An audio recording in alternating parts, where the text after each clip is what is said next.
कि नेहरू जी ने कहा था कि अटल एक दिन तुम देश का प्रधानमंत्री बनेगा, आपने कहा था। नेहरू जी तो एक बार बोले, आप हो गए 2 बार। आप तो जान छोड़िए मुल्क का। और हमारे साधु लोग जो ये बैठे देखिए, इसी रूप में रहता तो गोसाई बाबा बोलता बोलो भोला, तब गोसाई पीछे से खोदता, तब ध्यान दे घंटी करके आप तो बिना हरे फिटकिरी का कोई ना कोई पद ले ही लेते हैं। बुद्धिजीवी, बुद्धि नहीं है लेकिन बुद्धि से जी रहे थे। हमारे मुंह में सीधे 32 दांत है, उनके पेट में नीतीश के दांत है जो वहां चले गए। ये हम लोग के पुरोहित ये अडवाणी जी कैसे हो सकते हैं? इस बार हम लोगों ने साइंटिफिक तरीका से काम किया है, समझ लीजिए। आप माननीय प्रधानमंत्री जी, आपने चिंता जताई और इतिहास को, अडवाणी जी गृह मंत्री जी ने गृह को खराब किया है। आपका जो गृह है उन्होंने खराब किया है, और आप मतवाले की तरह, आपका ज्यादा दोष नहीं है। मैं किसी को अपमान करने के लिए नहीं कहता हूं। मैं जन्म लिया था फुलवरिया गांव, गोपालगंज में, फुलवरिया गांव में, तो हम लोग को मालूम नहीं कि हमारे भविष्य में क्या लिखा है। तो ये गोसाई लोग एक ऐसा रखते थे पशु बैल, आंख पर मासा है, पीठ पर पैर है, बहुत छोटा नाटा है, जिसको नादिया बोलते उत्तर प्रदेश में। हम लोग अपने यहाँ बसहा बैल बोलते। भोला बाबा, शंकर बाबा का अवतार माने बसहा बैल। और वो जो गोसाई है कपड़ा उपड़ा उड़ा के और हजारों चिट्टी कौड़ी उसमें साट के रखता, गेरुआ बस्तर पहन लेता। और हमारे साधु लोग जो ये बैठे हैं देखिए, इसी रूप में रहता।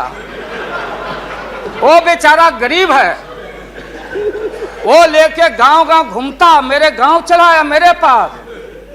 मेरी माँ बैठा दी ओरी के नीचे खपड़ा घर के, देखो बाबा देखवा दो मेरे बेटे के भाग में क्या लिखा हुआ। ये हम ही अकेले नहीं, लाखों लोग जो गांव से आते उनको इन बातों की जानकारी है। अब वो गोसाई बाबा दोनों हाथ को मुट्ठी बांध के आगे करते कि इसमें नौकरी मिलेगा कि नहीं, या इसमें नहीं मिलेगा। तो दोनों मुट्ठी जब आगे करता तो गोसाई बाबा बोलता बोलो भोला, देखो देखो इसके हाथ में क्या लिखा है। तब बैल का स्वभाव है बसहा का कि जब मुट्ठी बढ़ाइएगा तो समझेगा कि कुछ खाने को दे रहा है, तो कभी बाएं में कभी दाएं में सूंघता। आज जब वो भोला बाबा समझ जाता, चेतनशील है कि हमको ठग रहा है गोसाई, तब बोलते रहता, पीठ ठोकते रहता, नहीं आता है सूंघने के लिए हाथ मुट्ठी। तब गोसाई पीछे से खोदता, तब ध्यान दे घंटी करके, महोदय मैं अपमान का नहीं, आप कभी कभी बढ़ते थे कोई काम करने के लिए, लेकिन फिर रिवर्स गियर में चले आते। जो नादिया का हाल रहा वही 13 साल में आपको नागपुर ने और एलआईओ ने हाल करके आपका रखा। यह है रखा 13 महीना। आपको एक मौका था, आप कांग्रेस की बात करते, सीपीआई सीपीएम की बात करते। जौहर साहब वहां बैठे हैं। सन 77 में छपरा से मैं मेंबर पार्लियामेंट बन के आया था लोकसभा का। हम सब लोग एक साथ थे, सभी लोग आंदोलन में थे। आप लोग भी जेल, हम लोग भी जेल, कांग्रेस के खिलाफ हम लोग लड़े थे। उस समय जसवंत बाबू जेल में नहीं थे, जो फाइनेंस मिनिस्टर हैं। थे क्या आप जेल में? हाँ, कभी जेल नहीं, आंदोलन में जेल। तो आप लोग तो आप तो बिना हरे फिटकिरी का कोई ना कोई पद ले ही लेते हैं, चाहे इधर हो या उधर हो, दोनों पार्टी। अब उसमें आप अकेले नहीं हैं। दिल्ली में ऐसे बुद्धिजीवी लोग हैं, बुद्धिजीवी, बुद्धि नहीं है लेकिन बुद्धि से जी रहे थे। तो खैर छोड़िए इन बातों को, ज्यादा आपको टॉर्चर करने की जरूरत। तो महोदय मैं बताना चाहता था, ये जौहर साहब हैं, अब बैठिए। ठीक है, यही तो कमेंट कर। सन 77 में महोदय हम लोगों को दिल्ली समझ में आया नहीं। दिल्ली में हम लोग जब आए, राज नारायण जी, जौहर साहब, चौधरी चरण सिंह जी, हम लोग उसी परिवार के लोग हैं महोदय, चाहे मुलायम सिंह जी हो और कोई हो या नीतीश जी उधर जो चले गए हैं। हमारे मुंह में सीधे 32 दांत है, उनके पेट में नीतीश के दांत है जो वहां चले गए। पेट में दांत, पेट वाला दांत बड़ा खतरनाक होता है। तो महोदय मैं सन 77 को याद दिलाना चाहता हूं, हम तो आपसे लड़ाई शुरू से लड़ रहे हैं, ये नई बात नहीं, किसी कारण से नहीं। जनता पार्टी का खंड खंड हुआ, कोई यहां गिरा, कोई वहां गिरा, कोई वहां गिरा। बंगलोर में हम लोग जुटे, नाम का सारा झगड़ा, ये सब बात। लेकिन सन 77 के सत्ता को हम लोगों ने लात मारा था। क्यों मारा? हम सत्ता के भूखे नहीं हैं। हमने उस सवाल को उठाया था। अरे नए नए आप आए हैं, मुझे अफसोस है कि आप लोग जा रहे हो इन लोगों की वजह से। सन 77 में दोहरी सदस्यता का सवाल उठाया गया था मजबूती से हम लोग के द्वारा कि अगर आरएसएस में रहना है, जौहर साहब भी बोलते थे, छाती पर हाथ रख के बोले, यही उठाए थे। हम तो लोग नए थे, हम लोगों ने कहा था या तो आरएसएस में रहिए या तो जनता पार्टी में रहिए, दोहरी सदस्यता नहीं चलेगा इस मुल्क में। और देश के सेकुलर कैरेक्टर और फाउंडेशन को हम लात नहीं मारेंगे। आपको याद होगा, इसलिए हम लोग टूटे और हम लोगों ने नारा दिया, चरण नहीं तो चुनाव। और हम लोग चुनाव में गए। हमारी लड़ाई आपसे है। आपने कहा अब बताइए, हिंदू हिंदू हिंदू हिंदू हिंदुत्व कौन विरोध करता? थे हम लोग के पुरोहित, ये अडवाणी जी कैसे हो सकते हैं? ये हमारे पंडित कैसे हो सकते हैं? हम पंडित से पूजा कराते हैं। हमारी माँ बहन गांव गए सारे लोग, ये ठेका आपने कैसे ले लिया? आज इस देश का सेकुलर कैरेक्टर, सेकुलरिज्म है, इसलिए राबड़ी देवी गांव की बेटी मुख्यमंत्री बनती है।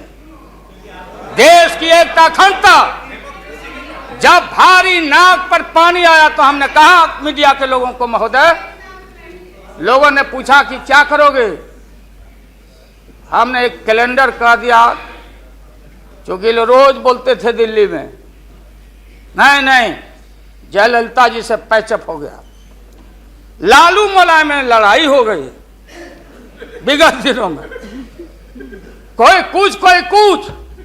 अब हम जो है सो कि पहले बोल देते थे, इस बार हम लोगों ने साइंटिफिक तरीका से काम किया ही, समझ लीजिए। क्योंकि साइंस और टेक्नोलॉजी का युग है। आप डंडा पहना छोड़ के अग्नि में प्रवेश कर गए हैं, अब पोखरण में। तो हम लोग भी अब साइंटिफिक तरीका का इस्तेमाल किया है। आप पूछ रहे हैं क्या रूप होगा, क्या रंग होगा? इसमें रंग अजूबा होगा, इस रंग का कोई जवाब आपके पास नहीं होगा। आप जाइए। अभी भी मेरा सुझाव है, हालांकि सुझाव देने का हकदार आपके उम्र के आदमी के लिए हम नहीं जोग समझते। लेकिन आपने कहा था माननीय प्रधानमंत्री जी, पूरे देश के कांग्रेस के लोगों को विन ओवर करने के लिए, संपैथी लेने के लिए, कि नेहरू जी ने कहा था कि अटल एक दिन तुम देश का प्रधानमंत्री बनेगा। आपने कहा था, ये लिखा हुआ है रिकॉर्ड में, आपने कहा था। तो आप एक बार नहीं, आप 2 बार हो गए। नेहरू जी तो एक बार बोले, आप हो गए 2 बार। आप तो जान छोड़िए मुल्क का। महोदय, दूसरे का दे दीजिए। महोदय, यह आपने कहा था। अब अपने हम लोगों ने, अब आप हम लोगों को पाठ पढ़ाते हैं। अडवाणी जी चले गए उठ के, अडवाणी जी उठ के चले गए, आप हमको पाठ पढ़ाते, हमको शिक्षा देते।